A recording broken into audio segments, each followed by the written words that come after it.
Hello everyone, आज हम the sound movie को एक्सप्लेन करेंगे। मूवी की शुरुआत हम 1959 में पहाड़ पर देखते हैं, जिस पर कि एक क्लाइंबर होता है जो कि जख्मी हालत में होता है, जो कि घबराया हुआ होता है और वो एक रस्सी के सहारे नीचे उतरने की कोशिश करता है। लेकिन जब वो नीचे उतर रहा होता है तो उसकी रस्सी बीच में ही खत्म हो जाती है, जहाँ से वो आदमी नीचे गिरकर मर जाता है। इसके बारे में एक लेडी एक फाइल लिखकर एक आदमी के पास जाती है, किसी को बताता है कि उनका मिशन फेल हो गया। अब हम प्रेजेंट टाइम में कुछ क्लाइंबर्स को देखते हैं जो कि एक पहाड़ पर क्लाइंबिंग कर रहे होते हैं, जो कि इसमें काफी अच्छे होते हैं। फिर जब वे नीचे उतरते हैं तो हम सैन नाम के आदमी को देखते हैं जो कि अपना बैग पैक कर रहा होता है, जिनके पास उनकी एक और दोस्त आती है और बताती है कि फॉरबिडन वॉल अब वो ओपन हो गई है, कि वो 1959 के वक्त से बंद थी, वहाँ पर कोई भी क्लाइम नहीं कर सकता था। और सैन बताता है कि वहाँ पर क्लाइम करते हुए काफी सारे लोग मारे गए, जिनमें उसके ग्रैंडफा भी थे। पर अभी फॉरबिडन वॉल सभी के लिए अलाउ नहीं होती, बस एक ही टीम वहाँ जा रही होती है और वो कोल्टन की टीम होती है, जिसमें कि वो सैन और उसे ज्वाइन करने के लिए कहती है। और घर जाकर सैन इसके बारे में एक आदमी से बात कर रहा होता है कि वो वहाँ जाना चाहता है और वो ये कर लेगा, जो कि उसे फॉरबिडन वॉल के पास कोल्टन से मिलने को कहता है। फिर जब सैन की कॉल कट होती है तो उसके डैड उसके पास आते हैं, जो बताते हैं कि उसकी मॉम को उसकी काफी ज्यादा फिक्र है, और वे सैन को समझाते हैं कि वो जगह काफी ज्यादा खतरनाक है, तुम्हें वहाँ पर नहीं जाना चाहिए। पर सैन वहाँ जाने का मन बना चुका होता है। वो बताता है कि ग्रैंडपा के वक्त से अब काफी चीजें बदल चुकी है, इसलिए उसे वहाँ पर जाना ही है। और सैन के समझाने पर उसके डैड भी मान जाते हैं, लेकिन उसके डैड इसके बारे में पूछते हैं कि आखिर फॉरबिडन वॉल पर अभी एक्सेस क्यों दिया है और अभी सिर्फ कुछ ही लोगों को वहाँ जाने के लिए अलाउ क्यों किया जा रहा है। और इस सब के बारे में सैन को भी कुछ खास पता नहीं होता, जहाँ से सैन अपनी कार लेकर फॉरबिडन वॉल की ओर चला जाता है। और वहाँ पहुंचने पर उनकी टीम का लीडर कोल्टन उसे मिल जाता है, जहाँ कोल्टन उसे कुछ देर के लिए आराम करने को बोलता है और बताता है कि वे कुछ देर बाद मीटिंग करेंगे। वे अभी फॉरबिडन वॉल के बारे में डिटेल्स इकट्ठा कर रहे हैं। फिर कोल्टन के पास क्लेरी नाम की लड़की आती है, जो कि पहाड़ पर उनके साथ क्लाइंब करना चाह रही होती है, लेकिन कोल्टन इसके लिए मना कर देता है। लेकिन कोल्टन उसे बताता है कि तुम्हारी यहाँ पर ज्यादा जरूरत है, तुम्हें नीचे रहकर ही हमें कोऑर्डिनेशन बताने होंगे।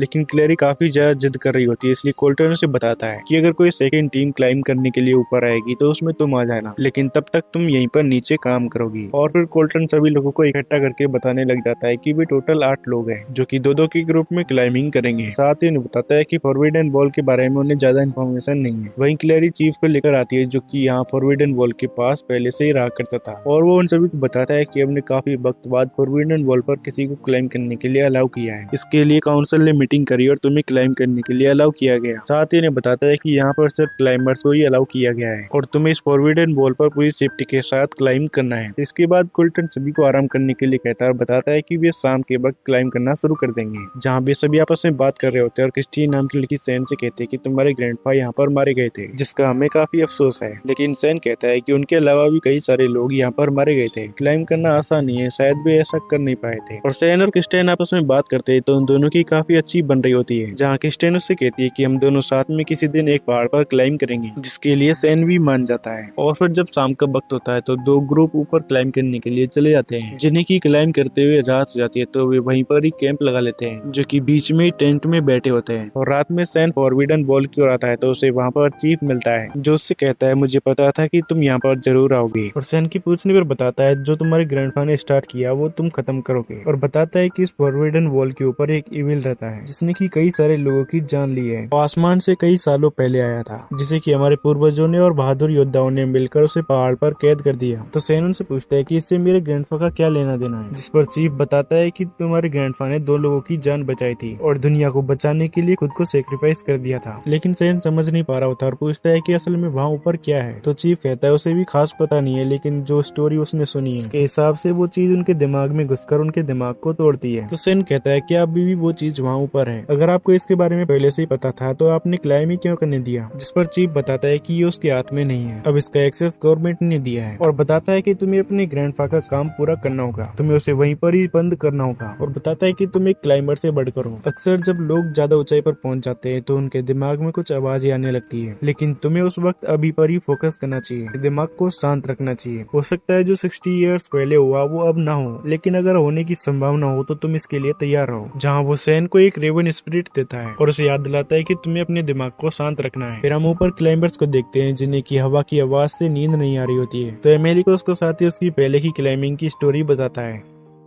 और जब सुबह होती है तो वे फिर से क्लाइम करना शुरू कर देते हैं और कोल्टन हुक लगाते हुए आगे बढ़ रहा होता है, जैसे कि वहाँ पहाड़ से कुछ अजीब आवाज सुनाई देती है। दूर से कोई चीज कोल्टन के पास आती है जो कि उसके दिमाग में घुस जाती है, जिससे कि वो किसी और जगह पर चला जाता है और ऐसा ही उन सभी के साथ हो रहा होता है और वे समझ नहीं पा रहे होते हैं कि उनके साथ ये क्या हो रहा है। फिर कुछ देर बाद सब कुछ नॉर्मल हो जाता है तो वे सभी कोल्टन से पूछते हैं कि आखिर ये क्या था। जहाँ कोल्टन बेस कैंप से कांटेक्ट करने की कोशिश करता है पर कैरीन को अपने रेडियो से कुछ अजीब सी आवाज आने लगती है और वो कोल्टन से बात करने की कोशिश करती है, लेकिन उन दोनों का कांटेक्ट नहीं हो रहा होता है। उसका साथ ही सिग्नल को बूस्ट करने की कोशिश करता है लेकिन फिर भी उनसे कांटेक्ट नहीं हो पाता और कोल्टन और कैरी आपस में कांटेक्ट नहीं कर पा रहे होते हैं। कैरी के पास सैन उस बात को बताने के लिए आता है लेकिन कैरी अभी काफी ज्यादा बिजी होती है। फिर जब सैन बाहर होता है तो कैरी उसके पास आकर उसे बताने को कहती है, जिसे कि सैन चीफ की कही हुई बात उस एविल के बारे में बताता है। लेकिन कैरी को इन सब बातों पर विश्वास नहीं होता और वो वापस जाकर कोल्टन इनसे कांटेक्ट करने की कोशिश करती है। फिर हम कोल्टन को देखते हैं जो कि सभी लोगों को अब ऊपर क्लाइम करने के लिए कहता है और ब्रेड नाम के आदमी के सामने पहाड़ थोड़ा सा निकला हुआ होता है जहाँ पर वो रोप को नहीं लगा सकता था, इसलिए वो अकेला ही ऊपर जाता है। फिर हम सैन को देखते हैं जो कि वापस सेल्फ नाम के आदमी के पास आता है और उसे इसके बारे में बताने के लिए ले जाता है। दूसरी ओर ब्रेड के साथ क्रिस्टीन होती है लेकिन उसे ब्रेड का कोई भी जवाब नहीं आता, जिसके बारे में वो कोल्टन को भी बताती है और वो ब्रेड से बात करने की भी कोशिश करती है लेकिन वो उससे कांटेक्ट नहीं कर पा रही होती है, जहाँ पर से ब्रेड की रोप पूरी तरह से नीचे गिर जाती है और कोल्टन भी इसके बारे में पूछ रहा होता है। किस्टी के ऊपर ब्रेड आता है लेकिन उसकी आंखें बिल्कुल काली हो चुकी होती है क्योंकि वो किसी और के कंट्रोल में होता है जो कि पत्थरों पर चलता हुआ क्रिस्टीन की ओर आता है, जहाँ क्रिस्टीन को भी अपने दिमाग में कुछ अजीब सा महसूस हो रहा होता है और अब वो एविल अब क्रिस्टीन से बात कर रहा होता है, जो कि अब क्रिस्टीन के बैग को नीचे गिराने लगता है तो क्रिस्टीन उसे ऐसा करने से रोकती है लेकिन वो उसकी रस्सी को काट देता है, जिससे कि क्रिस्टीन डर कर साइड में जाती है और ब्रेड उसके बैग को गिरा देता है और वो उसे भी गिराने के लिए उसके पास आ रहा होता है, लेकिन वो आवाज काफी जोरों से आने लगती है और वो ब्रेड के अंदर से चली जाती है। लेकिन जब ब्रेड नॉर्मल होता है तो उसे समझ में नहीं आता और वो नीचे गिर जाता है और यही आवाज नीचे कैरी इनको भी सुनाई देती है। क्रिस्टी दुखी होकर वापस अपने हुक की जगह पर आकर रस्सी को लगा लेती है, जो कि इससे काफी ज्यादा दुखी होती है। तभी क्रिस्टीन की आवाज कैरी को आने लगती है और कैरी उससे पूछती है कि वहाँ पर क्या चल रहा है, तो क्रिस्टीन ब्रेड के बारे में बताती है लेकिन कैरी को वहाँ पर अजीब से साउंड के साथ आवाज आ रही होती है, जिससे कि उसे क्रिस्टीन की आवाज समझ में नहीं आती। पर कोल्टन क्रिस्टीन से बात करता है जिससे कि क्रिस्टीन ब्रेड के बारे में बताती है कि उसे कुछ हो गया और वो गिरकर मर गया और अब उसके पास बैग भी नहीं है और कैरी फिर से किसी से भी कांटेक्ट नहीं कर पा रही होती है। कैरी सैन और जस्टिन को क्रिस्टीन की लाइन पर ही भेज देती है कि क्लाइम करते हुए क्रिस्टीन की मदद करेंगे और अब कोल्टन सभी को बताता है कि वे आगे क्लाइम करेंगे। क्रिस्टीन यहीं पर रुकेगी जिसकी की कैरी मदद कर देगी, जहाँ एमी ये मना करती है कि सबके बावजूद हम ऊपर क्लाइम नहीं कर सकते,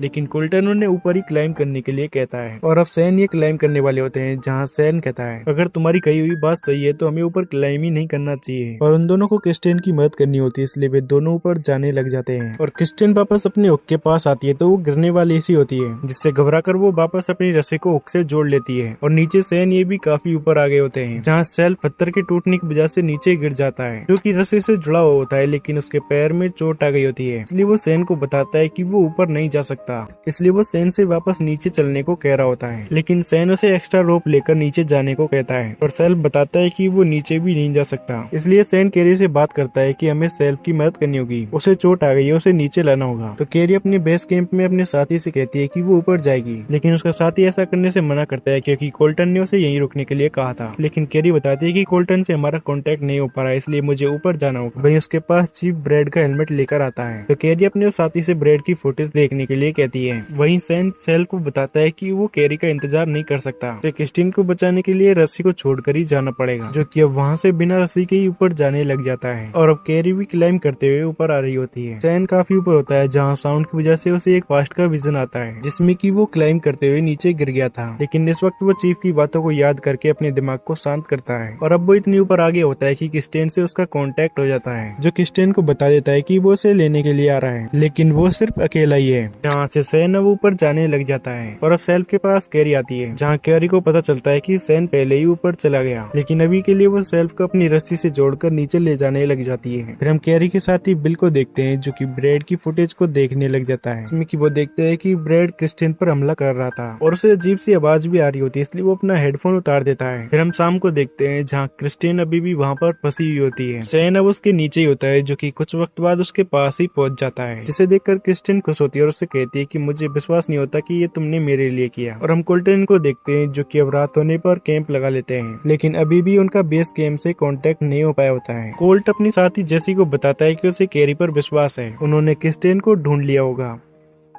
और हम लकी को देखते हैं जो एमिली को बताता है कि यहाँ पर जरूर कुछ चल रहा है, उन्होंने ब्रेड को खो दिया है, पर फिर भी कोल्टन ऊपर क्लाइम करने की कह रहा है। और दूसरी ओर क्रिस्टेन और सैन ने भी कैंप लगा लिया होता है, जहाँ सैन क्रिस्टेन से पूछता है कि यहाँ पर हुआ क्या था, तो क्रिस्टेन उसे बताती है कि ब्रेड ऊपर गया था जहाँ वो उससे बात नहीं कर पा रही थी, और फिर उसने अपनी रस्सी फेंक दी, जिसके बाद वो खुद भी नीचे आने लगा। वो पहाड़ पर एक स्पाइडर की तरह चल रहा था, वो मुझे मारना चाह रहा था और उसकी आवाज मुझे अपनी माँ की जैसी लग रही थी। और क्रिस्टीन ये सब बताकर काफी ज्यादा दुखी हो जाती है, जिसे सैन शांत कराता है और सचेप की कही हुई बात बताता है। इस पहाड़ के टॉप पर कोई इविल है और जो तुमने बताया उसके हिसाब से ये बात सही लग रही है। फिर हम कैरी को देखते हैं जो कि सेल्फ को लेकर आ रही होती है, तो उसके सामने बिल आ जाता है, बताता है कि हमें जल्दी से कैंप पर चलना होगा, मुझे तुम्हें कुछ दिखाना है। जहाँ जाकर वो कैरी को ब्रेड की वीडियो दिखाता है जिसमें कि वो क्रिस्टेन पर हमला कर रहा था, पर बिल बताता है कि ये सबसे खराब बात नहीं है। जहाँ उस वीडियो में आने वाली अजीब सी नॉइस को दिखाता है, और फिर वे जब कोल्टन इनसे कांटेक्ट कर रहे थे तो उसकी नॉइस को दिखाता है जो बिल्कुल सेम होती है, और वो नॉइस एक लूप की तरह बार बार रिपीट हो रही होती है, जिसे कि बिल अभी भी फील्डिंग कर रहा होता है। तो कैरी उससे बूस्टर्स को रेडी करने के लिए कहती है, जिससे कि वे कोल्टन इनसे कांटेक्ट कर सके, और वो उनसे बात करके उन्हें वापस नीचे बुलाना चाह रही होती है। सेल्फ बताता है कि मुझे नहीं लगता कि वे वापस आएंगे, क्योंकि सैन ने मुझे पूरी स्टोरी बताई है, वो वहाँ पर उसे रोकने के लिए जरूर जाएगा। हम एमिली के दोस्त लकी को देखते हैं जिसका की टेंट हिल रहा होता है, और वो बाहर निकल कर देखता है तो एमिली उसके हुक को निकालने की कोशिश कर रही होती है, जो कि उस एविल ने कंट्रोल कर रखी होती है, और वो टेंट को गिराती है उससे पहले लकी दूसरे हुक को पकड़ लेता है। जहाँ एमिली लकी के बच्चे की आवाज निकाल रही होती है, और वो दूसरे हुक को भी छुड़ाकर उसे गिराने की कोशिश कर रही होती है, तो उसकी आवाज को कोल्टन ये भी सुन लेते हैं। जहाँ लकी उसे यह सब दिखाने के लिए कोल्टन से उस पर लाइट देने के लिए कहता है, तो एमिली पत्थर पर रेंगते हुए उनकी ओर जाती है, लेकिन बीच में ही वो नॉर्मल हो जाती है, जिस वजह से वो नीचे गिर जाती है, और सैन उनको भी वहाँ आवाज सुनाई देने लगती है। हाँ, वो इविल सैन के दिमाग में चला जाता है, लेकिन कुछ वक्त बाद वो फिर से नॉर्मल हो जाता है। कोल्टन लकी से पूछता है कि क्या वो ठीक है, पर लकी बताता है कि वो जिंदा है लेकिन वो ठीक नहीं है। और ये सब होने के बाद सैन क्रिस्टेन से कहता है कि हमें कोल्टन इन तक पहुंचना होगा, अगर हम जल्दी करेंगे तो उन तक पहुंच जाएंगे। फिर हम बिल को देखते हैं जो कि उस न्यूज़ को फिल्टर कर रहा होता है। वहीं अब लकी कोल्टन को बताता है कि वो उसे मारने की कोशिश कर रही थी, वो होश में नहीं थी और पहाड़ पर चल रही थी, लोग यहाँ से गिरकर मर रहे हैं, यहाँ पर कुछ तो गड़बड़ है। लकी अब नीचे जाने की कहता है, और ऐसा ही जैसी भी कह रही होती है। फिर कुछ वक्त बाद बिल अपने एक दोस्त से कांटेक्ट करता है, जिसे कि उसने साउंड भेजा था, जो बताता है कि ये फ्रीक्वेंसी तो मिलिट्री या इससे भी काफी ज्यादा अजीब है, और वो बताता है कि इसमें उसने अपने एक साथी से मदद ली